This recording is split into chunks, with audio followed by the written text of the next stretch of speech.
If you've been in recovery for any length of time, you meet people that some traditional addiction treatment programs work very well for, and they tend to be our success stories. But if you've been around recovery for any length of time, you've also seen people that cycle in and out and in and out, and eventually they drop off the face of the earth and we're not really sure what's happened to them or where they've gone to. Now, if you think about it long enough, you start to realize that there are probably a lot of people that end up like that. What we're going to be talking about is thriving and the future of recovery. We're going to be talking about some of the things that characterize this period of transformation that we're in now. We are in a period where there's a transformation in leadership and what it means to be a leader. We are in a period of transformation where there are a lot of new ideas and approaches to ministry and training for ministry, particularly ministry for this field. And we're in a time where there's an increasing need for high capacity and mature leadership. There are three areas that I really want to talk about transformation. One is methodology, and methodology is how we do the things we do. The second is training, and that's how we train people to do the things they do. And leadership is basically the people that do the things that they do. We're going to start with methodology. Our standard of care must be excellence. The needs of hurting people have to take precedence over our methods. If what we're doing is working very well, then we're probably having excellent outcomes. But if what we're doing is not producing excellent outcomes, we have to fundamentally re-examine how we're doing what we're doing. Bill W. and AA combined some really important concepts. When AA started, it was the most cutting-edge methodology of working with alcoholics that there had ever been in the history of the universe. It was so cutting edge that it has continued to help save the lives of millions of men and women around the world. Now, part of the genius of AA is that it combined concepts of spirituality, the disease concept of addiction, psychology, group work, and the very best of alcoholism treatment that had worked before. I mean, Bill W., if you want to call him that, was a scarfer. He scarfed what had worked well before, went through it, and figured out what might be effective now. Bill W. and AA learned from things like the Washingtonian movement, which started back in the 1840s, going back almost 90 years to figure out what was working. The Emmanuel movement, the Oxford group, which was a revivalist movement, and early concepts of alcoholism and the disease model. Nobody had ever tried to combine those in the way that AA did. We can honor the past while we learn from it. Taking a look at how we're doing what we do now to see if our results are really what we want them to be does not mean that what has come before is invalid, or to suggest that maybe we could improve it doesn't mean we're being critical. Change doesn't mean invalidating what's come before us. But if we're willing to make a fearless and a searching inventory, now does that sound familiar? If we are willing to make a fearless and searching inventory of our past, our present, and our program, we can grow and honor the past while we learn from it. New advances in research are telling us some amazing things. We are learning that trauma pre-wires the brain for addiction. That means the things that we didn't get that we needed to get to develop appropriately, and the bad things that happened to us that hurt us, both help pre-wire our brains for addiction. This is something that we were just learning in the past 10 years. We've also learned that most relapse is a right hemisphere of the brain issue. Relapse related to the inability to handle positive or negative emotions, relationships, and social situations or peer pressure are where approximately 80 to 90% of relapse happens. Now, one of the things we talk about in restarting is training the right side of the brain. Most recovery strategies that involve talking, that involve words, that involve reading, that involve planning are primarily left brain. So one of the things that advances are telling us now is we've got to shift where our focus has been.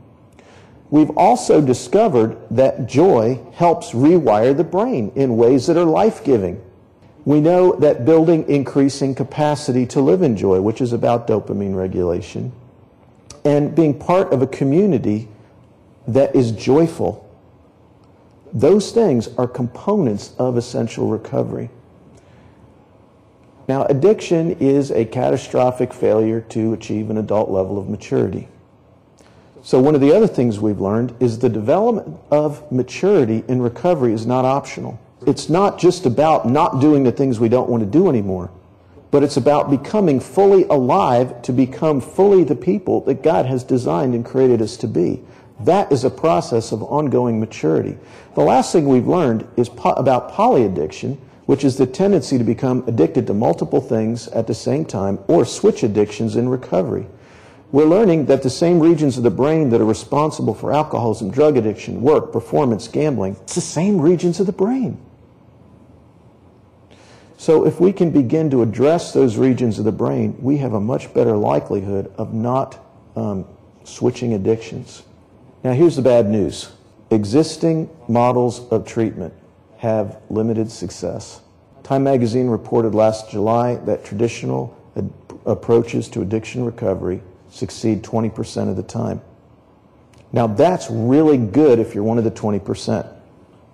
I mean, if you were one of the 20%, there's nothing wrong with that figure whatsoever. Time also reported that AA is astonishingly effective for some people. That means there's about 20% of people that are having astonishing results. The sad part is there's 80% that are not having good results. The article went on to report that if you look at where addiction treatment was 10 years ago, it's really not changed much now. If you combine 12-step methodology with other things like cognitive behavioral therapy, which a lot of programs do, our results aren't a whole lot better. In one study, they found out about 25% of people were in remission. Now, there were people that improved. There were other things that improved, but the bottom line is, 1 year later, 25% of people were in remission, which meant 75% had relapsed or were using. Other studies put the rate somewhere around 28-25%. Some statistics put it about 67% that relapse within 1 year. What we're looking at is something on a range from about 20% to about 33% that have good, positive, successful outcomes. Now let's put a face on this, because we've been talking about statistics. If you've worked with addicts before, you know that they're not statistics. Let's suppose that someone has just shown up for treatment here, and you're interviewing them, and probably maybe their family's with them. So as a person who's in helping professions, you're working with them, you're encouraging them, you're helping them become motivated for treatment, you are doing assessments, you're encouraging, you're helping them understand that they have this thing we call alcoholism, that there is a cure for it, there's abstinence, there's a program you can work. And he's encouraged, knows it's going to be tough. Spouse is encouraged, knows it's going to be tough. But you know in the back of your mind, there's an 80% chance he's not going to make it, if you've paid attention to your statistics.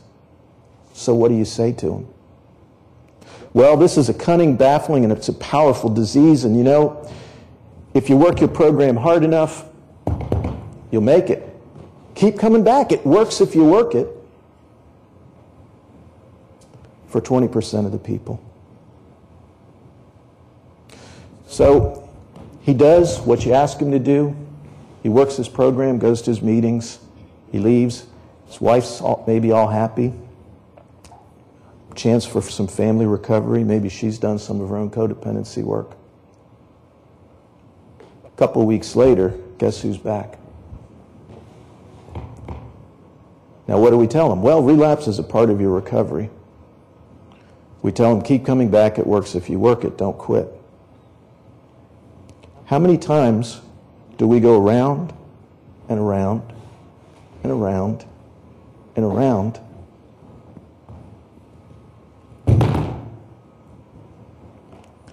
before he doesn't come back anymore? Not coming back anymore means you're dead. It means you're in jail. It means you're in prison. You're on the street. You're homeless.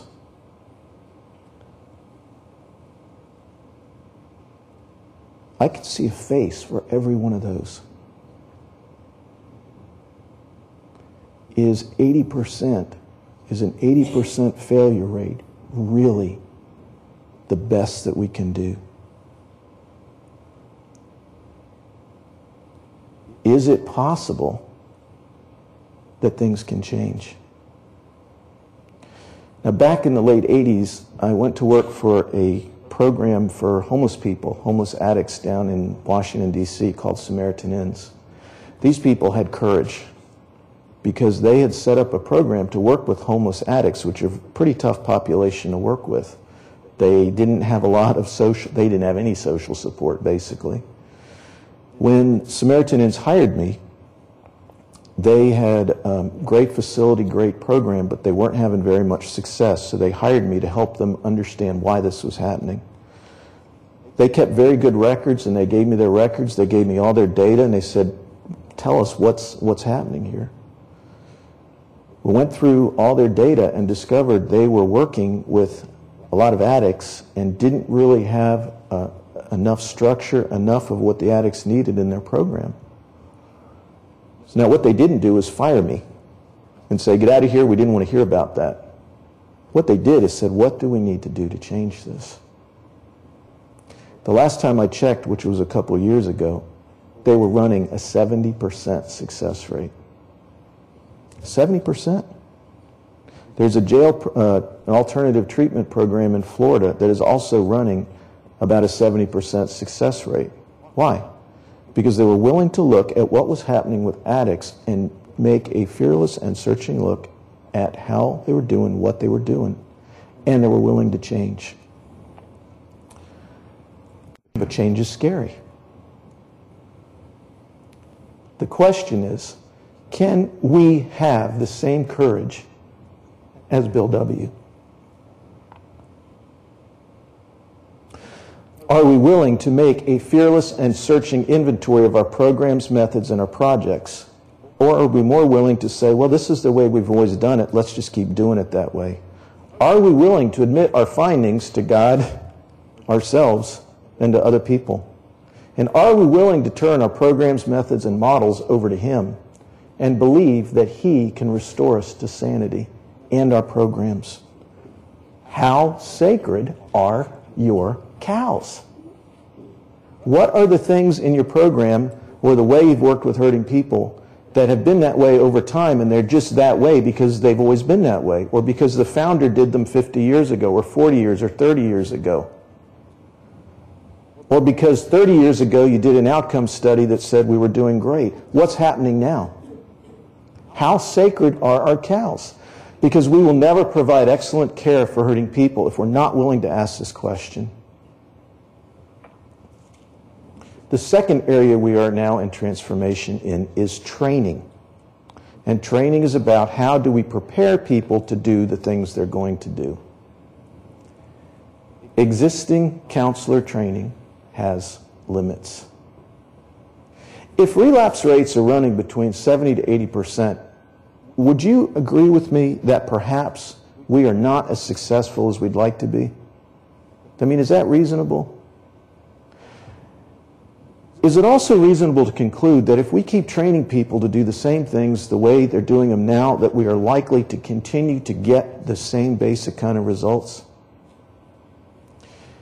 And the results are good if you happen to be the one about the 20 to 33% of people that it's working pretty well for. But if we want to reach the other 70%, we need to make a fearless and searching inventory of our training methodology. If we do the same things over and over in our programs, in our churches, in our ministry, and we expect different results. Well, we're just thinking like addicts. We're doing the very same thing that we're asking addicted people to not do. But because we're the people that are in charge, who have the answers, somehow we don't have to ask these questions about our programs. We need to build new standards. Current standards have led to the current results. Now, can we build on the excellence of current accepted practice, because not everything going now is wrong? Can we set standards for a new generation of leaders and treatment? Here's some suggestions. These are some things that we need to train this next generation of leaders to work with. The first question is, how big is your banana? Now, you may not have known that you have a banana, but your cingulate cortex on the right hemisphere of your brain is your mental banana. And that is the part of your brain that helps you learn how to get back to joy from distressing negative emotions like anger, like shame, like fear, like sadness, disgust, or hopeless despair. The bottom line with this is that if I am not able to regulate my own distress and return to joy, I probably won't be able to help you do that either, and you're likely to relapse. Second, need to learn to recognize and respond to my attachment pain. Attachment pain is the deepest level of pain in the control center in the right hemisphere of the brain. When I am in attachment pain or in painful relationships, everything hurts. So this means I have to learn how to recognize my attachment pain, deal with it appropriately, and work within my limits with a team. I have to recognize my attachment style. There are ongoing patterns of how I tend to relate to people and how you tend to relate to people. Mostly my attachments are secure.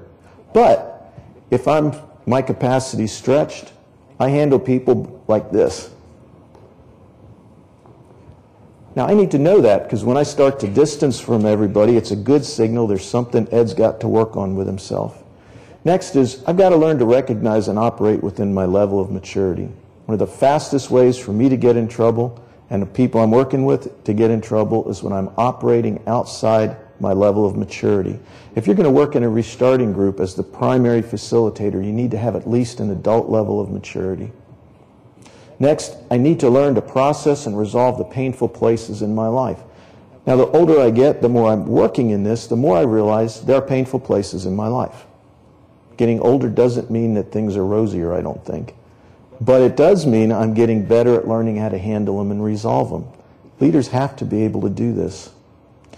And it helps to have a team when you're going to take on the giants. Teamwork is essential. You cannot do this alone. And the last is transparency. The people in my restarting group report that one of the things that has made the most difference is me being able to be transparent about my own struggles, the areas I'm in pain, or areas I have problems with. They told me, in fact, if you did not do that, we would not have listened to you. I thought that was pretty cool feedback. Last transformation in leadership. Thriving has changed my life. Learning how to train my right brain to build joy, learning exercises that improve my conscious contact with God, makes all the difference in my life. It has changed my family. It means I don't lose it with the kids, not as much as I used to. And when I do, I recover quicker. It's changed the way I relate to my wife and the way she relates to me. Now, thriving can change you. The point here is, if we are willing to apply these things that we're learning in restarting and thriving, recover your life to our own self, as we're working with hurting people, we can all be thriving. If, on the other hand, we decide that we're going to left brain this, we're going to learn this stuff, learn the exercises, learn the information, learn the techniques, and apply them to everyone else but ourselves, we'll probably end up with the same results we've always gotten. Thriving, recover your life can change your life, and it can change the lives of the people that you are trying to work with. I can't tell you how excited I am about this. I don't have enough words. but I believe that thriving can change the face of recovery forever.